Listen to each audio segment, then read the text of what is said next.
Enyhe bőrpírtól kezdve komoly testi tünetekig rengeteg panaszt okozhat az ételintolerancia. De sok mindent tehetünk ellene. A rossz közérzet, alacsony energiaszint sokak számára elfogadott mindennapos állapot. Pedig minőségibb, vidámabb életet is élhetnénk. Az ételintoleranciából és allergiából fakadó panaszoktól meg lehet szabadulni. És ez nem pénztárca, hanem információ kérdése.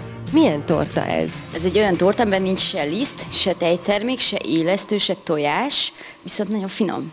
Úgyhogy ez bátran fogyaszthatja mindenki, akinek ilyen problémája van. Érdemes a két fogalmat egymástól elkülöníteni. Az egyik az ételallergia. Ez egy akut jelenségeket produkáló, akut reakciót produkáló jelenség. Akadémiai orvoslás eszközeivel jól megközelíthető. A másik az ételintolerancia, amelyik sokkal inkább látensen működik, sokszor látens tünetek, sokszor minor, olyan kis tünetek, hogy senki nem gondolja azt, hogy ez kötődik ahhoz az adott élelmiszerhez. Időt módon hónapokon, heteken, éveken keresztül is fennállhat. Na most ez az, ami részben az akadémiai orvoslás eszközeiben nehezebben értelmezhető, itt az alternatív orvoslásnak van sokkal nagyobb szerepe, és azt gondolom, hogy sokkal több ételintolerancia van, mint ételallergia. Miben különleges ez a kávé? Biotejből készült, nálunk sokfajta tejből lehet válogatni, növényi tejekből például, szója, rizs és laktózmentes tej, ugye, ami nem növényi, de az legalább laktózmentes. Sajnos nagyon sok embernél problémát okoz a tejivás. Nagyon sok ember úgy issza a tejet, hogy érzi a problémát. Ezek jó részt atípusos tünetek, puffadásra gondoljunk, tehetségérzetre hasonlók. Így el lehet tölteni éveket, évtizedeket, hogy tudom, hogy ez a probléma. Valami miatt lelkileg kötődöm a tejhez, mert kisgyerekkoromban nagyon szerettem, vagy valami miatt tovább eszek olyan dolgot, amiről tudom, hogy nem jó nekem. Rengetegen teszik ezt. Nagyon fontos ezt a folyamatot megállítani. Mik voltak a tüneteid? Hogyan jelentkezett az allergia? Nekem a tojásallergia egyébként valószínűleg már kiskorom óta volt, viszont a többi, például búza, laktóz és kukorica, azok később jelentkeztek, tehát ilyen 23 éves korban körülbelül. Én 3 éven keresztül folyamatosan kórházakat jártam, mindenféle gyomorproblémáim voltak, felfújottam, depressziós állapot, pánikbetegségek, migrénes fejfájástól kezdve minden előfordulhat sajnos az ételintolerancia miatt. Aztán kiderült, hogy ez a problémám, megcsináltam itthon egy ételintolerancia tesztet, és összeállítottam magamnak az étrendet, most már lassan 1 éve csinálom a diétát. Hogyan okozhat a tej migrénes fejfájást vagy a liszt depressziót? A tüneteket többnyire nem az étel, hanem azok az eljárások, vegyi kezelések okozzák, melyeken keresztül megy, mire az üzletek polcaira kerül. Az ősember is küszködött ételintoleranciával? Ezt nyilván nem tudjuk.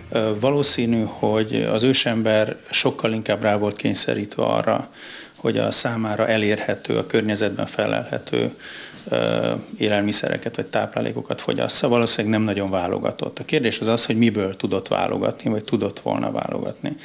Na most az, hogy felmerült olyan fehérjék iránt a fokozott intolerancia, amelyek, ahogy ön is említette korábban, a búza, a tej, ezek ősi élelmiszerek, fölmerül a kérdés, hogy mi volt korábban. Ami valószínűleg fontos faktor lehet, hogy rengeteg olyan az egészség ellen dolgozó, vagy megbetegítő tényező van a mostani környezetben, gondoljunk akár a vegyszerekre, az elektroszmogra, a borzasztóan fölpörgött életre, az, hogy az emberek alapvető igényeket nem tudnak kielégíteni a saját jól felfogott érdekükben, sem tudnak egészségesen élni. Nagyon sokan tudjuk, hogy mit kellene csinálni, csak a rohanó világban ezt egyszerűen nem tudjuk időben, térben, valamilyen módon nem tudjuk beépíteni. Ez a sok-sok faktor, ez nyilván hat arra, hogy az embernek a szervezete mennyire tud a rossz vagy a nem optimális környezetben mégis valamennyire optimálisan vagy egészségesen élni. Milyen érdekes tünetekkel találkoztál? Mindenki előhozza általában a migrénes fejfájást, ami szerintem egy nagyon gyakori tünet, de ez persze mástól is lehet. Tehát viszont vannak folyamatosan olyan problémák,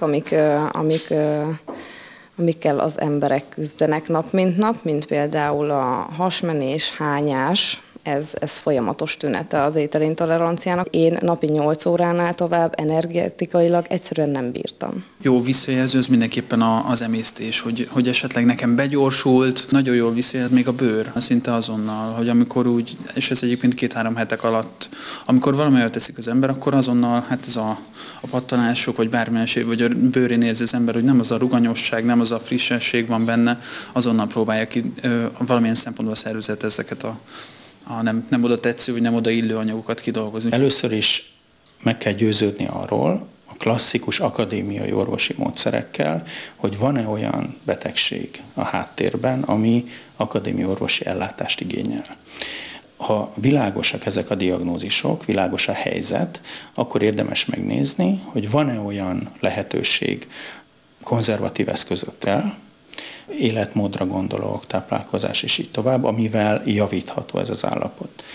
És ettől kezdve pedig egy módszeres a vizsgálat, a diagnózis, tehát mondjuk egy ételi intolerancia vizsgálat után kell egy vezetés. Nagyon sokszor látjuk azt, hogy a tapasztalat azt mutatja, hogy nagyon könnyű valakinek adni egy listát, vagy elmondani neki, hogy mit tegyen, hogyan tegye. Ha nem kap támogatást hozzá, részben ez azért is nehéz, mert ez egy változás. Tehát az életemben egy változás, mást kell tennem, mint ahogy eddig. Ez energiát, erőt veszel, koncentrálni kell rá. Az emberek meg szoktak ijedni, mert hogy úristen, életmódot akarok váltani, akkor el kell mennem a nagykerbe bevásárolni, és ez minimum 100 000 forintba fog kerülni. Ez nem így van. Úgyhogy mindenkinek azt tudom tanácsolni, hogy fokozatosan álljon át. Tehát mondjuk ezen a héten lesz az új szokásom, hogy minden órában megiszom egy vizet, egy pohár vizet. Következő héten mondjuk lecserélem a cukrot, következő hónapban a lisztet. Nagyon sokféle diéta van, és szerintem ez egy jó dolog, mert hogy ahol bőség van, akkor ott tudok választani. És ez fontos is, mert ugye minden egyén, minden szervezet teljesen más. Nagyon sok diéta van, ahol ugye egységbe próbálják behúzni az embert. Ami valamilyen szempontból jó, mert vannak olyan dolgok, amikre szinte majdnem a teljes lakosság allergiás, mondjuk akár a tejtermékekről beszélünk, nagyon kevesen vannak, akiknek mondjuk van az enzim, vagy bármi más egyéb, ami segíthet a feldolgozásban. Úgyhogy például a paleolit ebből a szempontból nagyon jó, hogy jól közelíti meg, és azt hiszem, hogy az egy általánosságban nagyon jó diéta. A megoldás tehát a diéta, melynek lényege az intoleranciát okozó élelmiszer elkerülése. A lényeg, hogy akár paleolit, akár vércsoport, akár Atkins, Gerson vagy az elválasztó, a lugosító diéta, vagy éppen a vegetáriánizmus mellett döntünk, legalább 2-3 hónapig kövessük annak útmutatásait.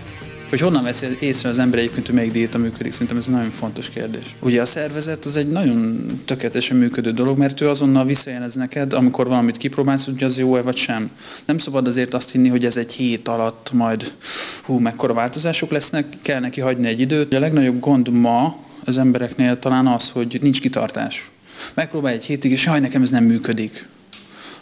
Holott ez egy badarság, mert nem adott neki elég időt, nem tud átállni a szervezet, lehet, hogy úgy próbáltak, hogy nem sportolt, vagy túl sokat sportolt, ami miatt esetlegesen az új diétából kevesebb volt az ő tápanyagbevitele, mint amennyi kellett, és akkor jó, hát hirtelen elfogytam, és hogy nem volt erőm, és a többi, és a többi. Úgyhogy ezek fontosak, hogy ki kell kísérletezni, hogy nekem mi a jó. Ezek a sütik azt tudják, hogy nincs bennük se tojás, se tejtermék, se liszt, se élesztő. Úgyhogy ilyen ételallergiások, akiknek glutén vagy laktózérzékenyek, ők is tudják fogyasztani. Nagyon finomak. Tehát nem azt kell elképzelni, hogy most ugye ezek a dolgok hiányoznak, hogy ezek most ilyen borzalmas ízűek, hanem teljes élvezeti értékük van. Mindig megkérdezik, hogy na jó, de hogyha nincs benne tejtermék, illetve liszt, akkor mi tartja össze? A datoja, ami kiváltja a tojást, tehát amilyen úgymond ilyen ragasztó, illetve ez az utifűmaké, amit ugye már említettünk, ez a lisztszerű dolog benne. Az biztos, hogy nincs olyan egy csoda diéta. Ez, amikor úgy olvasunk ilyen nagy sikerekről, minden más egyébről, az szerintem annak a jele, hogy valaki nagyon jól eltalált, és neki éppen passzolt. Nagyon ritka az, amikor valaki mondja, hát ugye halljuk a nagy sikereket, és vannak az emberek, akik, hát de én ugyanezt csináltam, és nem működött. Ez a másik nehéz, szerintem nagyon sok kísérletezés. És akkor tudom megtalálni magam, hogy kipróbálom, hagyok neki időt, nem változtatok nagyokat, hanem azon, hogy tegnapig napi 1 kiló kenyeret tettem, holnaptól pedig semmit, mert hogy ez hát szokták mondani, visszanyal a fagyi, csúnyán mutatnánk így is. Úgyhogy erre kell figyelni. Lassú, apró változtatások, és ne akarjuk a túl sokat egyszerre. Nagyon sok kutatás foglalkozott azokkal a népekkel, természeti népekkel, ahol nagyon magas az 100 év fölöttiek, vagy aránylag magas az 100 év fölöttiek, és azon belül is az egészségesek aránya. És ebből a kutatásból az derült ki, hogy bárhol is éljenek ezek a népek a világban, vegyes táplálkozáson vannak. Nagyjából mindent tesznek, ami az adott környezetben szerepel, de ne felejtsük el, hogy rengeteget mozognak, hihetetlen mértékben működik egyfajta ilyen közösségi mentálhigiéné, hihetetlen jól gazdálkodnak azokkal az erőkkel, erőforrásokkal, a személyes kapcsolattal, hogyan ápolják a baráti kört, a családot, és így tovább. Tehát olyan, mintha védenék magukat egy nagyon magas egészségkultúrával, mentális kultúrával. Azt is mondhatnánk, hogy lehet, hogy nem egészséges tejet inni, de hogyha amúgy nagyon jól vigyázok magamra, akkor megihatom a tejet gond nélkül. A probléma az, hogy a városi környezetben, vagy mondjuk így, hogy a modern kultúra keretei között nem vigyázunk magunkra. Ettől kezdve, ha nem tudunk komplexen vigyázni magunkra, akkor legalább vigyázzunk arra, hogy mit teszünk.